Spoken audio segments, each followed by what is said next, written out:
Stop scrolling. Seriously, stop. Because for months, you've heard the noise.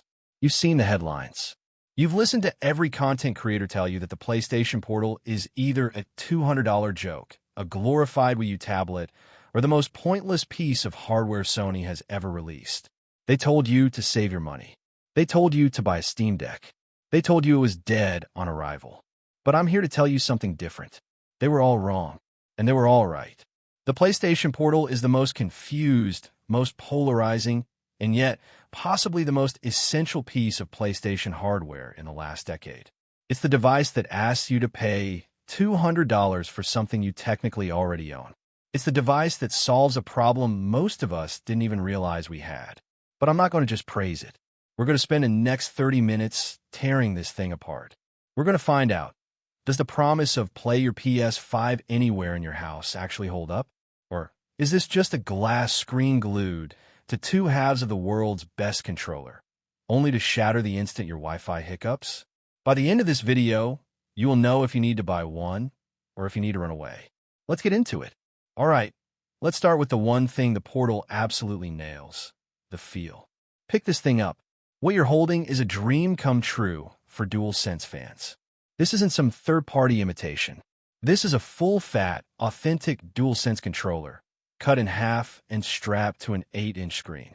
The weight, the texture, the haptic feedback, the adaptive triggers, they're all here. And this is the Portal's secret weapon. For too long, mobile gaming meant compromise. You used a backbone, a kishi, or an on-screen overlay. You lost the magic of the PS5. But with the Portal, you're not simulating the PS5 experience. You're transferring it. That's a crucial difference that justifies this device's very existence.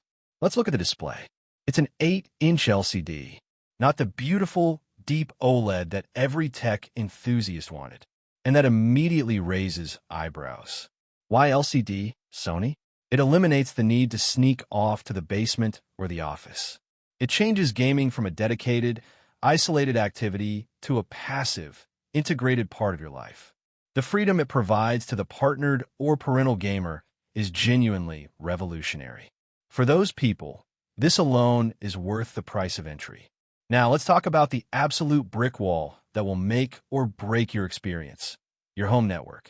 The Portal does not have a powerful, standalone processor. It is a dedicated remote play device. It is only as good as the speed and stability of the connection between it and your PS5.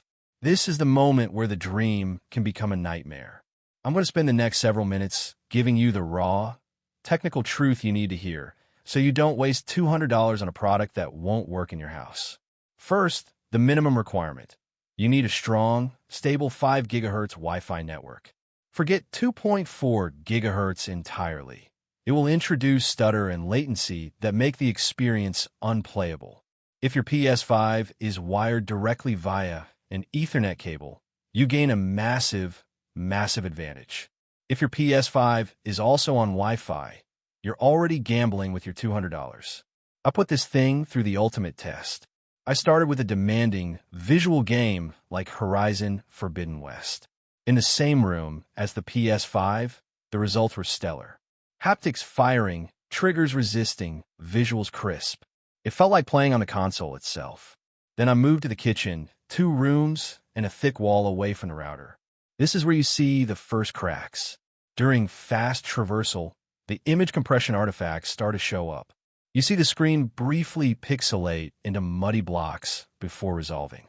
The audio doesn't desync, but that buttery smooth 60 frames per second can stutter down to something choppier.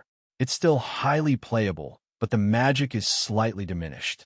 This experience requires a minimum of 15 megabits per second upload speed from your PS5. Anything less, and you'll be disappointed. The ultimate test was taking it to the furthest corner of the house, the detached garage, or the patio by the pool. This is where the connection warning pop-up becomes your nemesis. Playing a fast-paced game like God of War Ragnarok here was a failure. Trying to parry attacks felt impossible. The fractions of a second of lag, while minimal, were enough to ensure repeated deaths. The adaptive triggers, which rely on precise timing, felt spongy and unresponsive. The point is this: the Portal is a device for experience games, not performance games. Can you play Call of Duty or Elden Ring's fast-paced combat? The short answer is no. Even with the best setup, the slight latency is a death sentence in competitive, input-heavy action.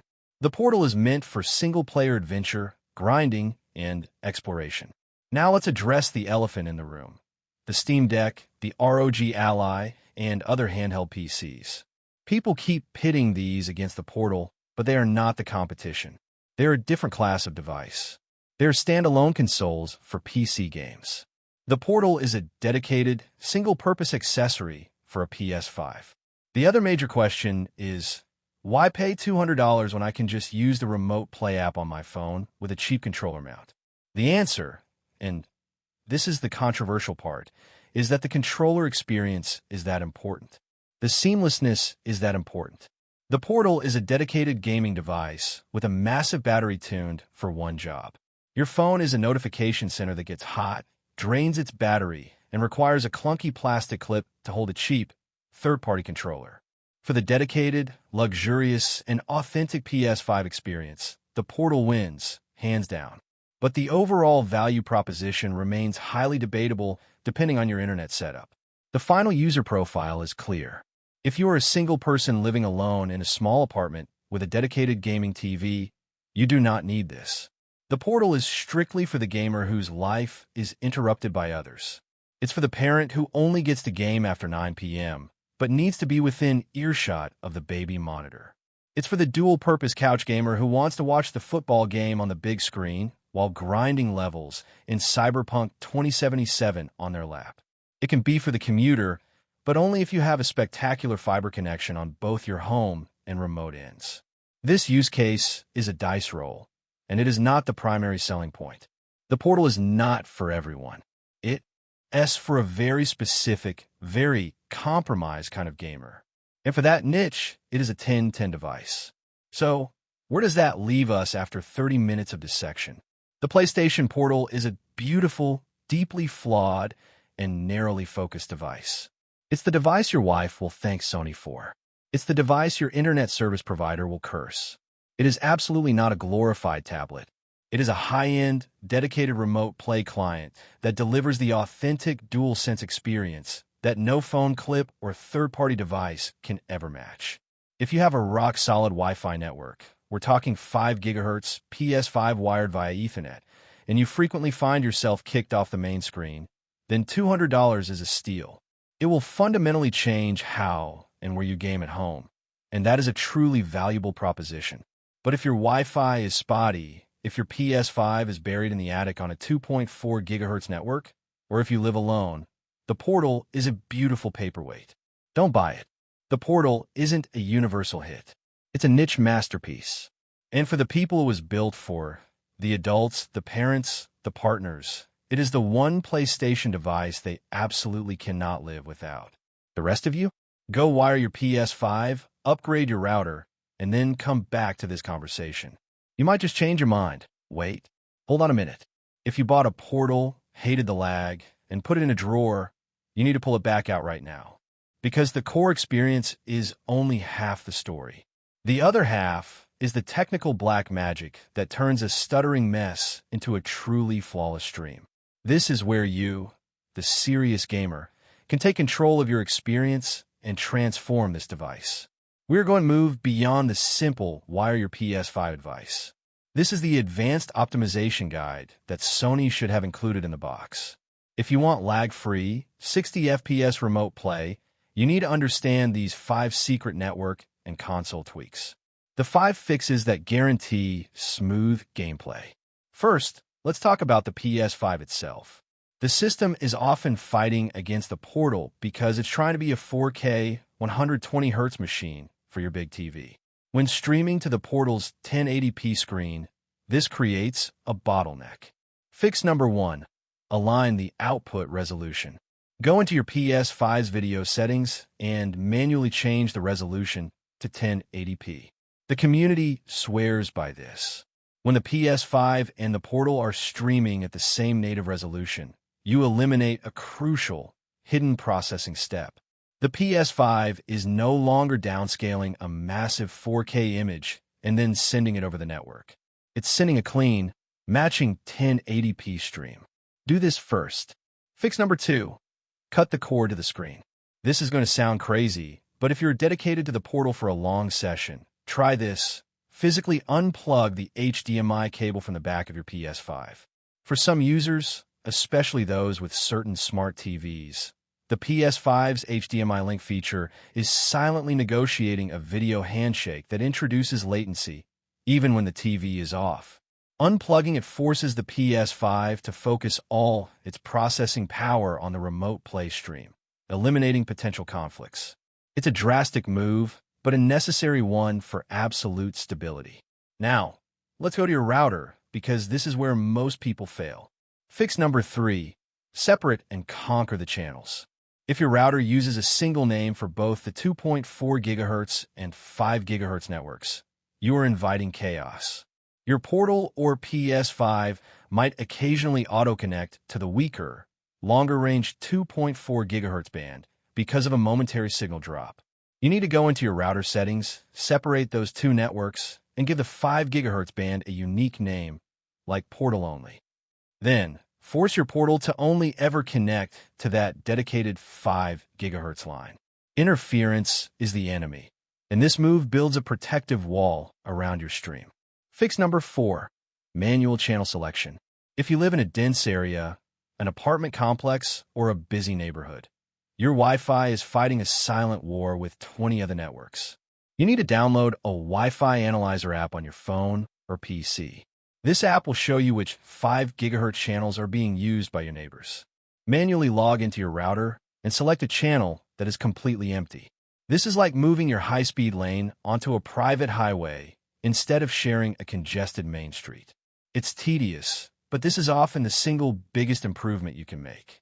Fix number 5. The in-game graphics swap. Finally, go into the graphics settings of the specific games you play most on the portal. Look for performance mode and disable visual effects that ruin stream quality. I'm talking about motion blur and film grain. On a small, compressed screen, motion blur looks like a muddy, pixelated mess every time you turn the camera. Turning it off gives you a much cleaner, sharper, and faster-looking image that the portal can handle with ease. Always choose frame rate over fidelity on this device. The future is cloud. Why the portal is no longer an accessory.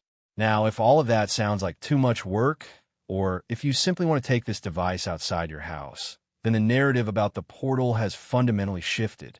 When it launched, it was an accessory.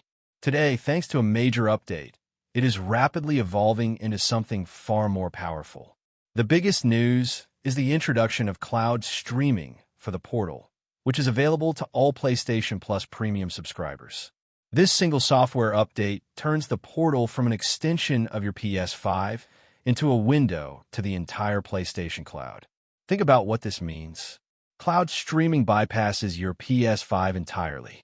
That means you no longer need your PS5 console to be turned on or even plugged in for the portal to work. It streams directly from Sony servers. This changes two critical things. First, the family battle is over. Remote play still requires your PS5 to be running a game, meaning you can't play your portal game while someone else is playing a different game on the main PS5 TV. With cloud streaming, you can. One person can be on the PS5 playing the latest exclusive, and another can be on the portal streaming a massive RPG from the PS Plus library. For multi-gamer households, this is the ultimate coexistence feature. It effectively turns the portal into a second, highly